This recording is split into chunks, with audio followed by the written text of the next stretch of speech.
So here's our Salem and Hope Creek nuclear generating facility, which is a 2,357 megawatt capacity facility. Okay, so let's do some calculations here.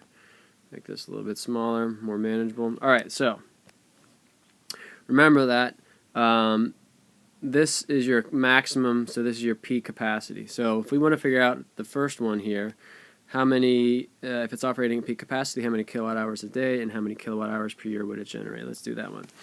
So we start with, it's a 2,357 megawatt, okay? That's your capacity there, okay? So we just need to multiply times 24 hours per day. And that's going to give us 56568 megawatt hours per day. Okay. Now we need to convert to kilowatt hours. So 1 megawatt hour is 1,000 kilowatt hours. So that's 56568,000 kilowatt. That should be a lowercase k hours per day. Okay, so that's our first answer, 56568 kilowatt hours a day. If we want to figure out the kilowatt hours in a year, we just need to convert days to years effectively here. So let's convert this to notation to 56 point, we'll just call it 568 kilowatt hours, excuse me. Sorry, it's not letting me erase here, so let's just cross that out. So we got 56.568 10 to the 6 kilowatt hours per day. Okay, and then we know there are 365 days in 1 year. So the answer here is 2.065 times 10 to the 10th kilowatt hours per year. Okay, and there is at peak capacity our kilowatt hours per year. Okay, so let's actually skip to the third one here. If it's operating at a 90% capacity factor, how many kilowatt hours a year does it generate? So our capacity factor is our actual output divided by our maximum possible output. Okay, so really it's 90% of this. So 90% of that, so 90% of the maximum. Okay, so this is going to be pretty, it's an easy calculation here.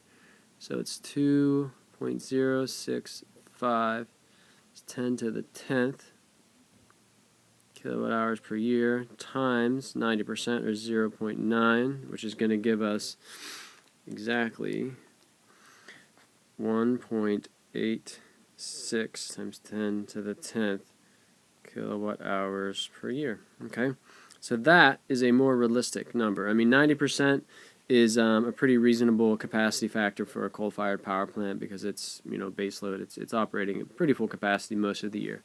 Okay, so with a, you know, about a 2.4 gigawatt capacity or 2.4 gigawatt power facility, a reasonable assumption you get about, you know, 1.9 to, you know, 2 times 10 to the 10th kilowatt hours per year of output. Okay, so let's get even more realistic here. The average transmission and distribution losses in the U.S. are about 8%. That's 8 to 9% is the average. How many kilowatt hours a year actually gets delivered to the end user? So this number is your output at the power plant. Now you're going to lose about, on average, about 8% of that by the time it gets to the consumer, and that's just losses along the power lines and in the transformers and so forth. So how much is getting to the consumer? So it's, remember, losing, if we lose 8%, that means we are basically retaining 92%. Okay, so we're just going to take 92% times our output at the power plant. So it's going to be 1.86 times 10 to the 10th kilowatt hours times 0.92. So what's actually getting to the end user is about 1.71 times 10 to the 10th kilowatt hours per year. And that is approximately what you're going to get to the end user. Okay? Okay, so let's do the last one here. Assuming a 33% efficiency, how many kilowatt hours of energy are input each year into the power plant? So this 33% efficiency, believe it or not, is about the average efficiency for a power plant. In other words, about 67% of the energy in the coal itself is actually lost before it even gets, even before it's converted into electricity. So in other words, that heat loss is about 67%. It's a very wasteful, very inefficient process. So anyway, let's look at what the input would be. So in order to do this, this is our classic input-output efficiency. So let's, if you remember the efficiency triangle from the presentation, you have output, and efficiency, and input, okay? So what we need is, we have the efficiency and we have the output, so we need the input.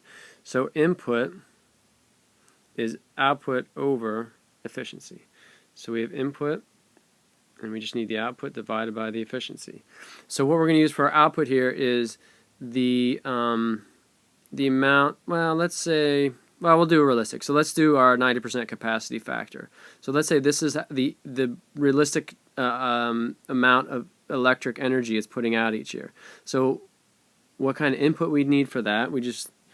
It's actually, the math is really not hard. It's making sure you have the right number. So it's simply 1.86 times 10 to the 10th kilowatt hours per year divided by our efficiency, which is 33%, 0.33. And so that equals, excuse me, our input is going to be about 5.63 times 10 to the 10th kilowatt hours per year. Okay, so that is our input. And you could easily convert that into BTUs if you just, if you know the conversion factor between kilowatt hours and BTUs, which is 3,412 BTUs per kilowatt hour, and you actually do this in your homework, your lab today. Okay, so here hopefully was a clear demonstration of, given the capacity of a power plant, you should be able to determine the maximum output, okay? And then given a capacity factor, whether it's 90% or, something like natural gas, like a peaking facility, might be 10%. Anyway, any capacity factor, you simply multiply it times the capacity factor. That's going to tell you your actual output over the year. And then if you include T&D losses, you're going to lose, around 8%. And then finally, your input, if you know your output and you know your efficiency, you know your input. And incidentally, of course, if you know the output and you know the efficiency, the output and you know the input, then you can determine the efficiency through this equation. If you want to know the output and you know the efficiency and the input, then you can determine that as well.